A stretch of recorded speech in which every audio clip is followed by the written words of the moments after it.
السلام عليكم ورحمة الله وبركاته. فيديو اليوم طريقة عمل فطائر بالجبنة واللحم. وراح نبدي بداية على بركة الله. هاي العجينة مالت الفطائر البيتزا.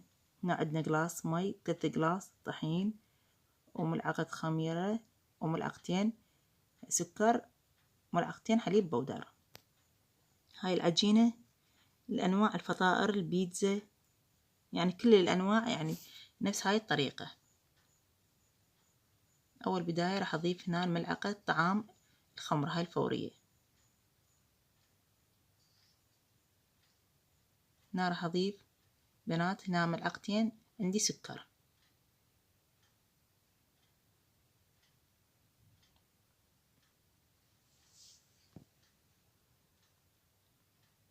ونضيف هنا قلاص المي.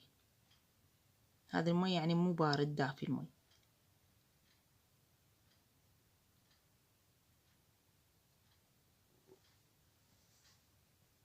أخلط المواد على مود شوية تذوب عندنا السكر.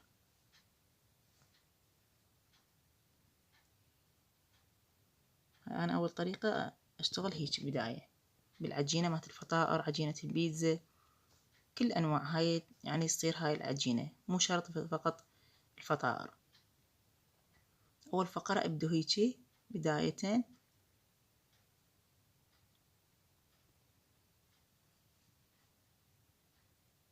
بعد ما ذاب السكر هسه راح أغلفه.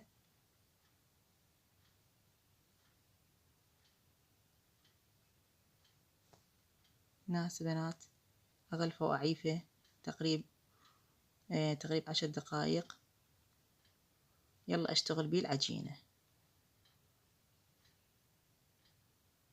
هسه راح أتركه 10 دقايق. يلا أرجع أشتغل العجينة.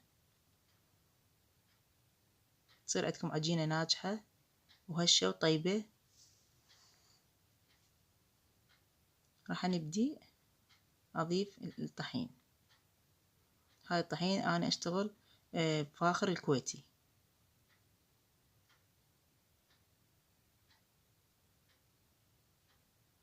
عندنا هنا 3 قلاصات، ولازم تخلي لكم قياس ثابت، يعني كل القلاصات قياس ثابت. وهنا ملعقتين حليب بودر أضيفه ويا الطحين.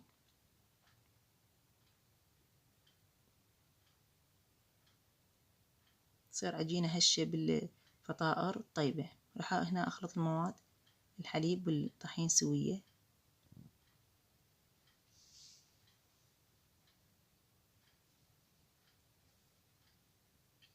بين ما تختمر عندي قلت لكم الخميرة اللي سويتها قدامكم. يلا أضيفها مع الطحين. هنا شوفوها بعد ما تركتها 10 دقايق شوف شلون اختمرت وتضاعف، يعني الخميرة مع السكر والمي. هي هاي راح تساعدني بالعجينة وترتفع العجينة، يعني تصير طيبة وهشة.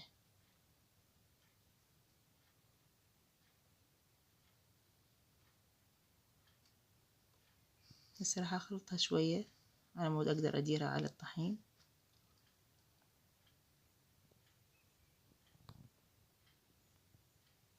شوفوها مبينة من قدامكم شلون متضاعفة، شلون صايرة الخميرة حلوة.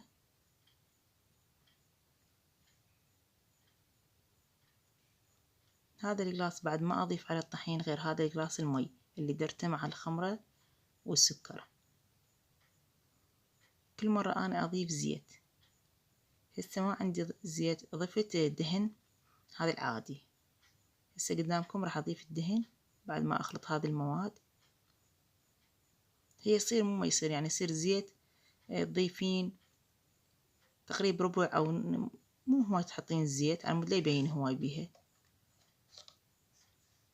أو دهن عندك تنجح هي. هسه شوف هنا عندي هاني تقريبا نص، راح ما أضيفه كله، أخذ من عنده ربع وأضيف الربع.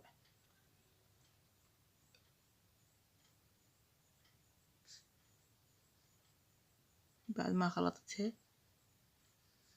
هيجي راح أخلطها أعجنها بعد بيد، يعني ايش قد ما يعني تعجنوها كل ما هي تصير زينة، ايش قد ما تعجنون بيها.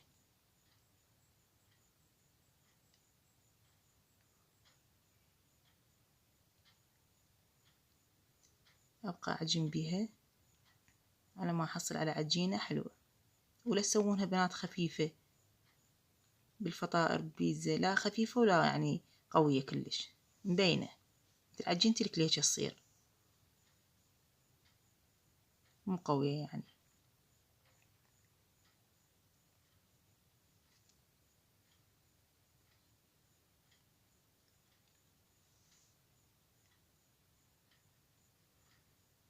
هاي ايش قد ما عجنت بيها، شوفي هي وبيدي قامت تختمر، هي والعجينة بيديني. انتبهوا العجينة شلون صايرة، شلون الفقاعات بيها، هي وبيدي قامت تختمر العجينة.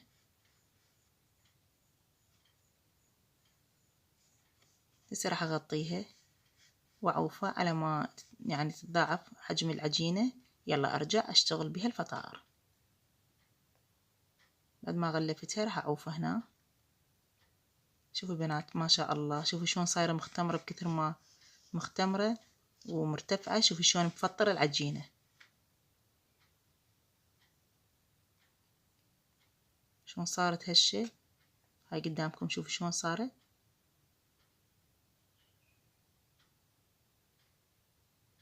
ونسيت بنات ضفت لها اني ملح، نسيت يعني بالتصوير.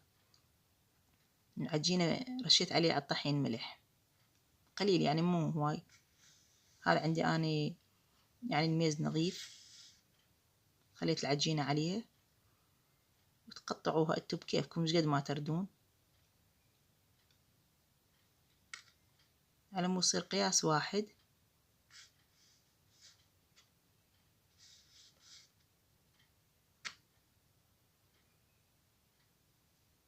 تردون يعني تصغرون تسوون فطيرة صغار عادي هواي تكفي.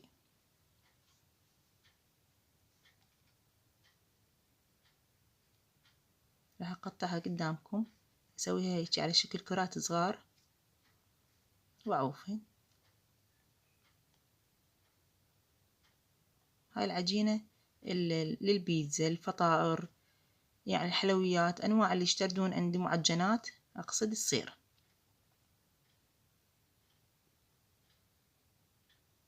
شو يصير قياس واحد لازم على مود فطائر يصير قياس واحد. بعد ما كملتين كورتين بهذا الشكل راح احشي هذا الجبنة.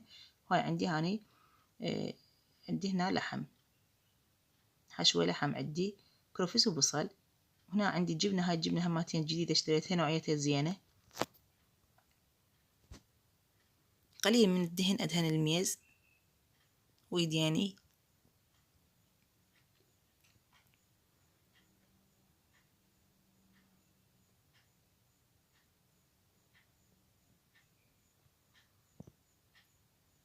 أفرشه بهذا الشكل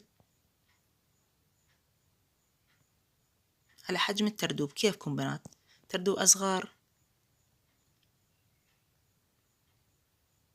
هسه أول بداية هاي راح أحشيها هاي الجبنة. هاي الجبنة نوعيتها كل الزينة، يعني اشتريتها جديدة واستعملتها أني ما شاء الله كلش حلوة. يعني بالبيتزا إن شاء الله أصور البيتزا وانشرها لكم بهاي نفس الجبنة.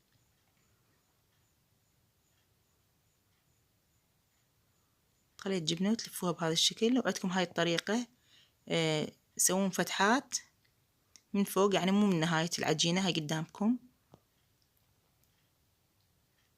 وتلفيها أي لفة تلفوها، بس هذا الشكل شوية حلو ينطي الفطائر.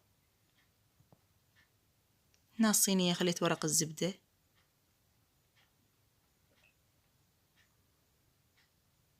راح أشتغل وياكم بعد وحدة ثانية باللحم. هسه هاي بالجبنة، هنا راح أشتغل باللحم.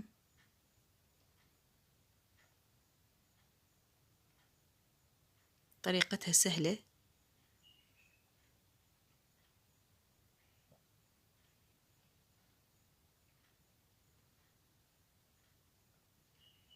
هسه هنا عندي باللحم. طبعا هاي الفطائر تنفع يعني للعشاء كلش طيبة.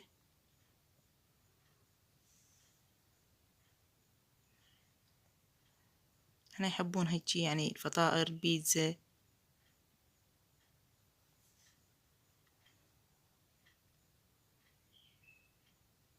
هاي الفتحات تسوين يعني بسكينة هيجي وتلفيها هيج، بعد على مود بالشوي ما يطلع الجبنة ولا تطلع اللحم.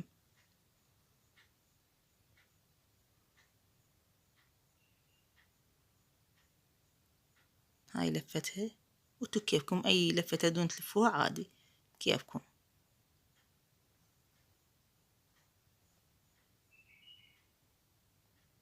نفس الطريقة اللي اشتغلت بالبداية.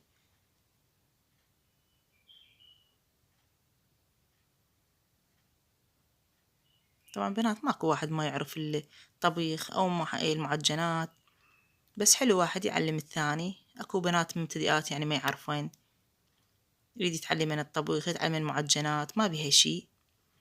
احنا واحد يستفاد من الثاني، أنا استفاد وانتو تستفادون، يعني واحد تستفاد من الثانية.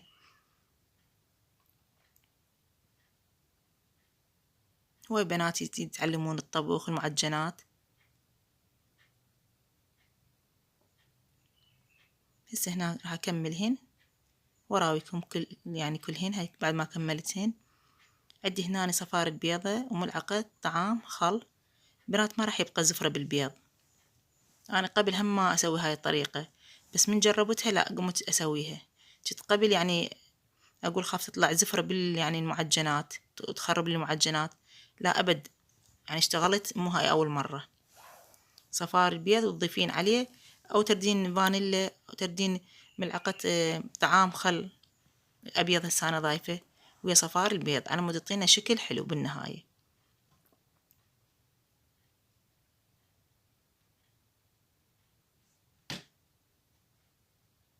إذا ما تحبين تسوين هاي مات البيض عادي.